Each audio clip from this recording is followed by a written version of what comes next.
আচ্ছা, এখন আমরা যে বিষয়টা সম্পর্কে জানবো, আমরা যেই হিজিবিজি লেখাগুলো দেখতেছি, এই লেখাগুলোকে প্রোগ্রামের ভাষায় বলা হয় রেজএক্স।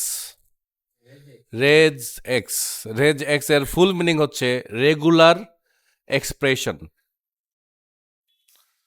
তো এই রেগুলার এক্সপ্রেশন দিয়ে মেনলি আসলে আমরা যেটা করি প্যাটার্ন ম্যাচ করাই। ওকে, তা আজকে আমরা এটা কেন শিখতেছি, আমাদের আজকে এটা শেখার মূল উদ্দেশ্য হচ্ছে গিয়ে আমরা এখান থেকে ইমেল অ্যাড্রেসটাকে ভ্যালিডেট করব। ওকে, মানে ইউজার কি করে ফরম্যাটে ইমেল অ্যাড্রেস লিখে, তাই না? তো এই ইমেল অ্যাড্রেসটা আদৌ ইমেল অ্যাড্রেসের স্ট্রাকচার ফলো করে ইমেল অ্যাড্রেস হলো কি না, এইটা আসলে চেক করার জন্য আমরা এই রেগুলার এক্সপ্রেশন ইউজ করি। যেমন আমরা যদি লিখলাম এমন, সে কথার কথা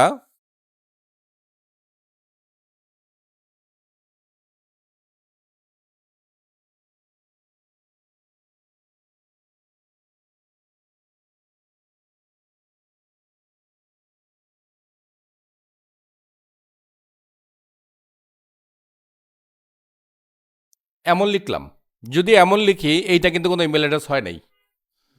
কেন ইমেল অ্যাড্রেস হয় নাই? বিকজ এখানে একটা ডট মিসিং আছে।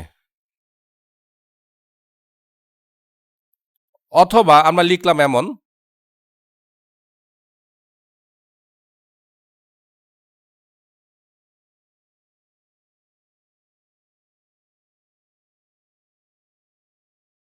এমনও লিখতে পারি আমরা। সো এখানে মিসিং আছে অ্যাট দ্য রেট। অথবা আমরা লিখলাম এমন,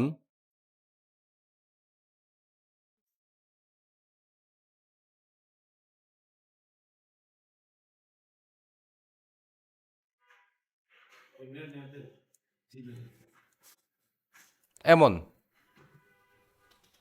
এটাও নেবে না। কেন নেবে না? কজ রুলস হচ্ছে অ্যাট দ্য রেটের পরে অ্যাট লিস্ট একটা ক্যারেক্টার থাকতেই হবে। একটা ক্যারেক্টার কিন্তু থাকতেই হবে। যেমন এইটা একটা ইমেল অ্যাড্রেস, খেয়াল করেন।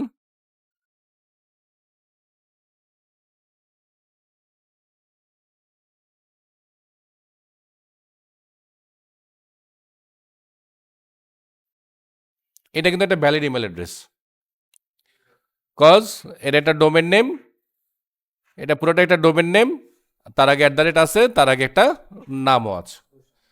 সো এই প্যাটার্নটাই আমরা ম্যাচ করাবো। সো এই প্যাটার্নটা ম্যাচ করানোর জন্যই আমরা যে এক্সপ্রেশনটা এখানে লিখছি, সেই এক্সপ্রেশনটাকে আমরা ব্যবহার করব। ওকে, এই পুরা এক্সপ্রেশনের মানেটা আসলে কি কি লিখলাম এই কথাগুলো দিয়ে, এই এতগুলো জিনিসপত্র যে লিখলাম আমরা, তো এখানে তার ব্যাখ্যা আছে। আমি ব্যাখ্যাটাকে আপনাদেরকে একে যেকে বোঝানোর চেষ্টা করি, তাহলে আপনাদের মনে থাকবে। এই যে এইটা আর এইটা, এই দুইটা দিয়েই ওকে আমরা বলি এটা একটা এক্সপ্রেশন। তার মানে যে কোনো এক্সপ্রেশন লিখতে হলে আপনাকে এই দুইটা চিহ্ন অবশ্যই ব্যবহার করতে হবে। ক্লিয়ার? এই যে একটা চিহ্ন আছে, যেটা এই যে এটা এর মতো, মানে যেরকম উপর দিকে একটু সাইন দেয়া, এই চিহ্ন দিয়ে আমরা মিন করি এটা হচ্ছে স্টার্ট পয়েন্ট। তার মানে শুরুটা এমন হবে। কেমন হবে? আমরা বলতেছি শুরুতে যেই কোনো স্ট্রিং হবে, এই যে একটা দাগ দিয়ে দিছি, দাগ দিয়ে যে অ্যাজ বলছি, এটার মানে হচ্ছে এই স্ট্রিং এর মাঝখানে কোনো স্পেস হইতে পারবে না, কোনো ট্যাব হইতে পারবে না।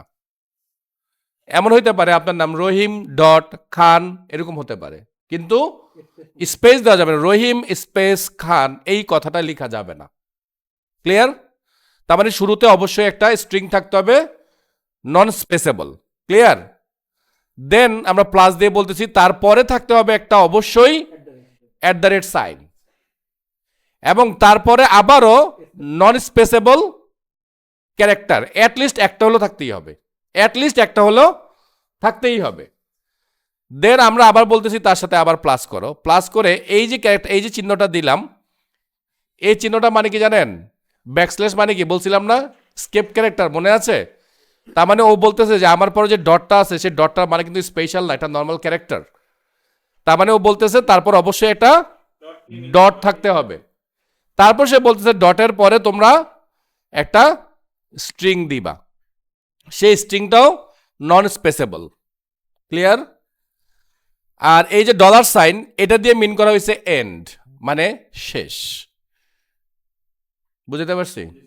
তার মানে এই প্যাটার্নের সাথে যদি কোনো টেক্সট, আমাদের কোনো টেক্সট যদি ম্যাচ করে, তাহলে আমরা বলতে পারি ওই যে টেক্সটটা, সেই টেক্সটটা একটা ইমেল অ্যাড্রেস। ক্লিয়ার? সো এই ব্যাখ্যাগুলোই আমি এখানে এইভাবে করেছি, যেটা আমি আপনাদেরকে এইভাবে বললাম। ক্লিয়ার? Thank you.